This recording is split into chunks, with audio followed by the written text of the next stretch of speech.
दोस्तों 5,25,000, जी हाँ, पूरे 5,25,000 घर इस वक्त भारत में खाली पड़े हैं।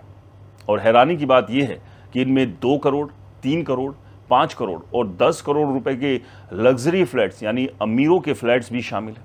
लेकिन असली सवाल ये है, अगर इतने घर बिक नहीं रहे तो प्रॉपर्टी की कीमतें घट क्यों नहीं रही?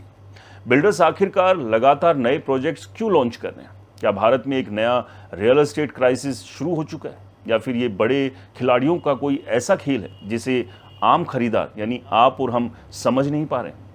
दोस्तों, आज मैं आपको आंकड़ों, एग्जाम्पल्स और एक्सपर्ट्स के एनालिसिस के साथ बताऊंगा कि आखिर 5,25,000 खाली घरों के पीछे छिपा असली सच क्या है। और अगर आप घर खरीदने की सोच रहे हैं तो ये वीडियो आपके लाखों रुपए बचा सकती है। सबसे पहले बात करते हैं ताज़ा आंकड़ों की। दोस्तों, नाइट फ्रैंक इंडिया की 2026 की पहली 6 माह यानी जनवरी से जून तक की रिपोर्ट बताती है कि देश के 8 बड़े शहरों में अनसोल्ड हाउसिंग इन्वेंट्री बढ़कर 5,25,695 यूनिट हो चुकी है। पिछले साल इसी अवधि में ये संख्या 5,05,377 यूनिट्स थी। यानी सिर्फ एक साल में लगभग 20,000 से ज़्यादा एक्स्ट्रा घर ऐसे हो गए जो खरीदार का इंतजार कर रहे हैं। ये लगभग 4% सालाना बढ़ोतरी है। दोस्तों, पहली नज़र में कोई कह सकता है कि 4% बहुत ज़्यादा नहीं, लेकिन रियल एस्टेट में 20,000 एक्स्ट्रा घर बिके बिना रह जाना छोटी बात नहीं होती, क्योंकि हर फ्लैट में करोड़ों रुपए फंस जाते हैं। अगर औसतन सिर्फ 80 लाख रुपए प्रति यूनिट मान लें तो हज़ारों करोड़ रुपए की पूंजी बाजार में अटक जाती है। अब यहाँ एक और बेहद इंपॉर्टेंट आंकड़ा है जिसे QTS यानी क्वार्टर टू सेल कहा जाता है। इसका मतलब है, अगर आज से कोई नया घर बनना बंद हो जाए तो मौजूदा स्टॉक को बेचने में कितना समय लगेगा। अभी ये समय बढ़कर 6 तिमाही यानी लगभग 1.5 साल हो चुका है, जबकि पिछले साल ये 5.8 तिमाही था। यानी बाजार पहले की तुलना में धीमा हो गया। लेकिन कहानी दोस्तों यहीं ख़त्म नहीं होती।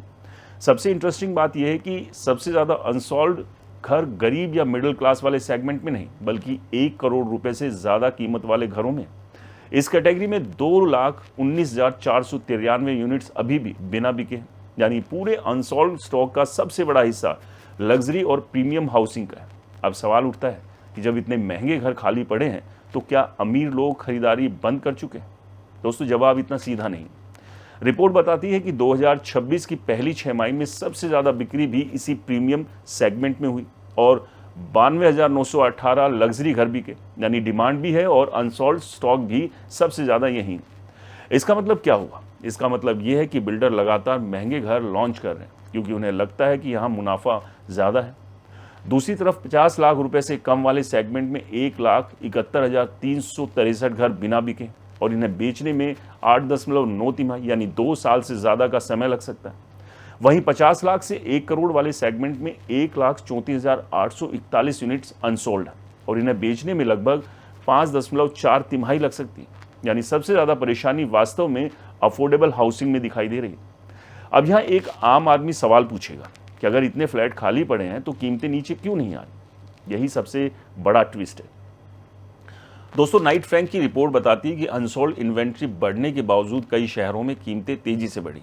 दिल्ली, गुरुग्राम और फरीदाबाद में सालाना आधार पर 18% से ज़्यादा, गाजियाबाद में लगभग 15%, बेंगलुरु में 9% और नोएडा में करीब 8% की बढ़ोतरी दर्ज की गई। यानी बाजार में फ्लैट बिक नहीं रहे, फिर भी दाम कम नहीं हो रहे। आखिर ऐसा क्यों? इसे समझने के लिए एक आसान उदाहरण लेते हैं। मान लीजिए किसी दुकान में 100 मोबाइल रखे और सिर्फ 60 बिक रहे हैं।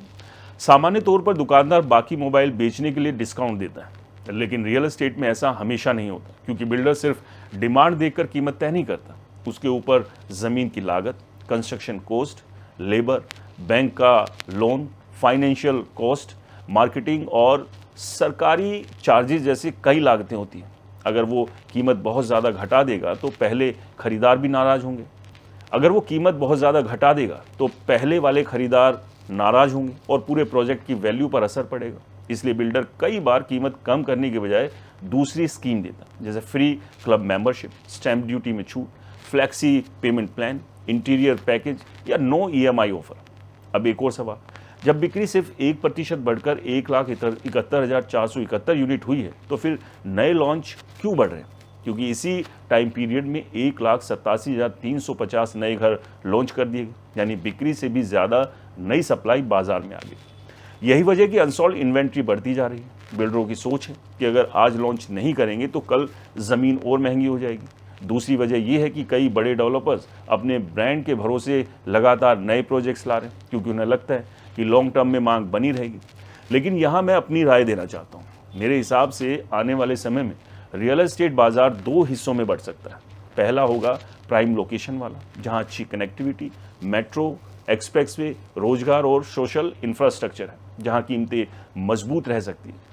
दूसरा होगा ऐसे प्रोजेक्ट जहां लोकेशन कमज़ोर है, सप्लाई ज़्यादा है या बिल्डर की क्रेडिबिलिटी कम है, वहां दबाव बढ़ सकता है। यानी अब सिर्फ ये कहना कि भारत में प्रॉपर्टी हमेशा ऊपर जाती है पूरी तरह सही नहीं होगा। अब खरीदार पहले से ज़्यादा समझदार है। वो सिर्फ ब्रांड नहीं देखता, बल्कि लोकेशन, किराए की संभावना, फ्यूचर की कनेक्टिविटी, बिल्डर का ट्रैक रिकॉर्ड और प्रोजेक्ट की क्वालिटी भी देखता है। दोस्तों, मुझे लगता है कि आने वाले सालों में वही प्रोजेक्ट तेज़ी से बिकेंगे जो वास्तव में लोगों की ज़रूरत पूरी करेंगे, सिर्फ एडवर्टीजमेंट के दम पर नहीं। अगर आप इन्वेस्टर हैं तो सिर्फ ये देखकर पैसा मत लगाइए कि पिछले 3 साल में किसी इलाके में 80 या 100% रिटर्न मिला है। हमेशा ये देखिए कि वहाँ रोजगार बढ़ रहा है या नहीं, आबादी बढ़ रही है या नहीं, किराए की मांग कैसी है और आसपास कितनी नई सप्लाई आने वाली है। अगर सप्लाई बहुत ज़्यादा है तो फ्यूचर में रिटर्न सीमित भी हो सकता है। दूसरी तरफ अगर आप पहली बार घर खरीद रहे हैं तो घबराने की ज़रूरत नहीं है, क्योंकि अभी आपके पास मोल भाव करने का पूरा मौका पहले से बेहतर है। बिल्डर भले ही सार्वजनिक तौर पर कीमत कम ना करें, लेकिन बातचीत में आपको बेहतर डील, पेमेंट प्लान और एक्स्ट्रा फ़ायदे मिल सकते हैं। इसलिए जल्दबाजी बिल्कुल मत कीजिए। कम से कम 3 से 4 प्रोजेक्ट का कंपैरिजन कीजिए, बिल्डर का रिकॉर्ड जांचिए, रेरा का स्टेटस देखिए और उसी के बाद फैसला लीजिए।